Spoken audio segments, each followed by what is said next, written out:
organizuar dhe i armatosur, i përbër nga individ me lidhje të qarta me struktura shtetërore të Republikës së Serbisë, krijon një ndër sulmet më të rënda terroriste në Banjsk, saktësisht në komunën e Zveçanit. Vrasja e zyrtarit policor Afrim Bunjaku, i cili mbetet dëshmi e sakrificës për mbrojtjen e ligjit dhe territorit tonë. Të enjtën u mbajt shërtimi gjyqësor ndaj të tretë të akuzuarve për sulmin terrorist në Banjsk, Vladimir Tolić, Dušan Maksimović dhe Blagoje Spasojević. Prokurori special Naima Bazi në fjalën hyrëse paraqiti prova, të cilat sipas tij tregojnë fillet e organizimit dhe sulmin terrorist kundër rendit kushtetues të Republikës së Kosovës.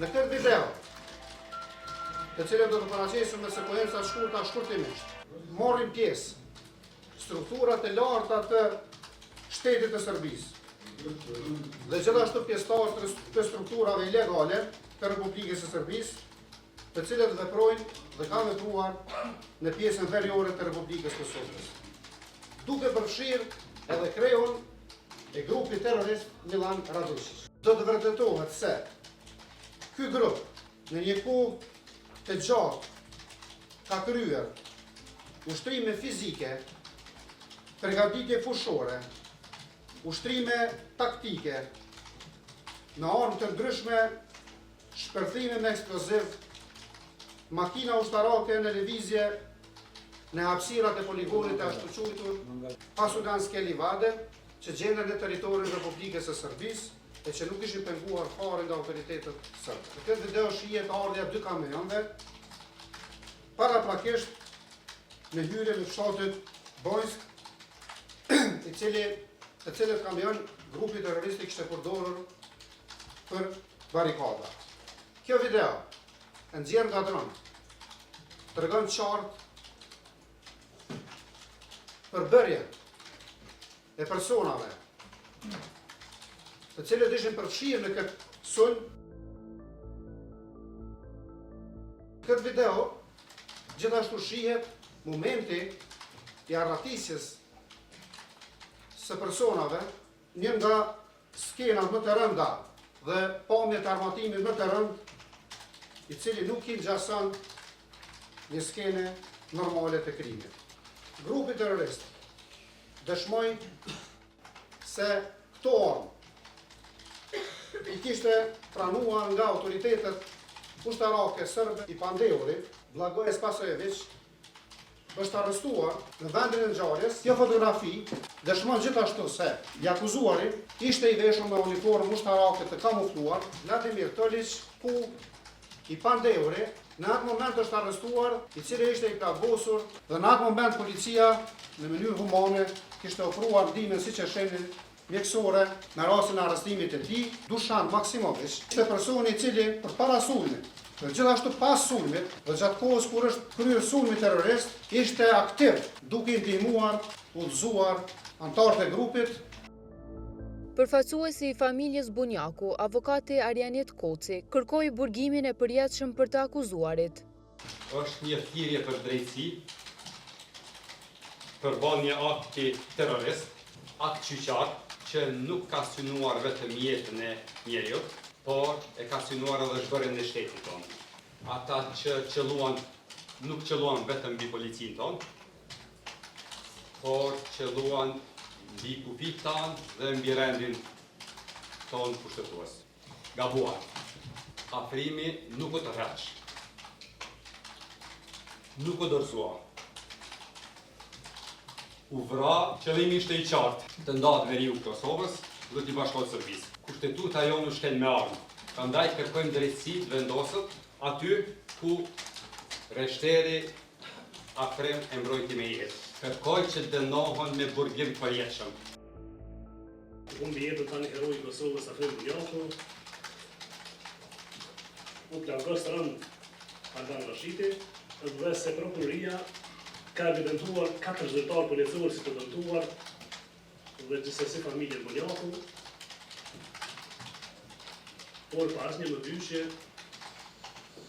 të dëmtuar nga ky sulm terrorist janë gjithë policia e Kosovës dhe gjithë qytetarët e Republikës Kosovës, sikurse ata të nacionalitetit shqiptar, serb dhe nacionalitetet tjera. Të akuzuarit thanë se nuk e kanë vrarë askënd dhe nuk kishin aty për t'ia shkëputur veriun Kosovës. Nikoga nisam također napao ni teško naoružanje, nikoga nisam povredio. Niti sam imao nameru da sever Kosova odcepim i da pripojim Srbiju. Jaković Vladimir Krtog, 24. septembra 2023. godine bio u Banjsku. I to je jasno. Ali moje namere, motivi mog prisustva tamo, samo učestvovanje u događaju, se u potpunosti razlikuju od onoga kako je navedeno u okviru. Ja ni jednog trenutka nisam mogao ni da pretpostavim šta će se tamo desiti, niti sam mogao da budem svestan kakve će biti posljedice i kakve su posljedice na kraju i bile. Ja se u potpunosti slažem sa ovim rečima koje iznala advokat i nemam da dodam ništa.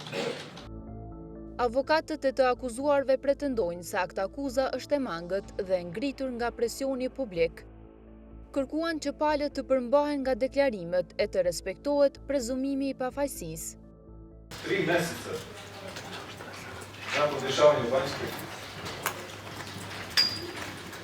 bivši premijer Kosova se pitao zašto još nema optužnicu u ovom periodu. Svakih mjesec dana je putem medija traženo tužilaštva da se ova istraga okonča i da se ovi ljudi optuže. Ako smo demokratsko društvo, mi moramo bez izuzetka poštovati pretpostavku nevinosti okrivljenih. Bez obzira koji je okrivljeni, o kakvoj se optužnici radi,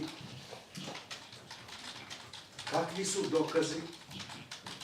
Da Dušan ima bilo kakve veze sa ovim incidentom,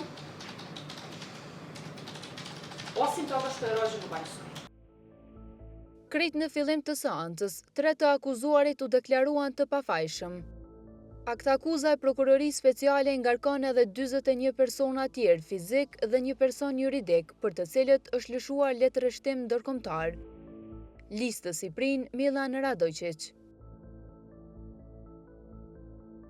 Në Banjë të Zveçanit, në orët e hershme të 24 shtatorit 2023, ishte vrarë Reshteri Afrim Bunjaku, si dhe ishin plagosur 2 të tjerë. Pastaj të vrarë kishin mbetur edhe 3 sulmues, kurse të tjerët ishin larguar pasi ishin strehuar për disa orë në manastirin e Banjskës.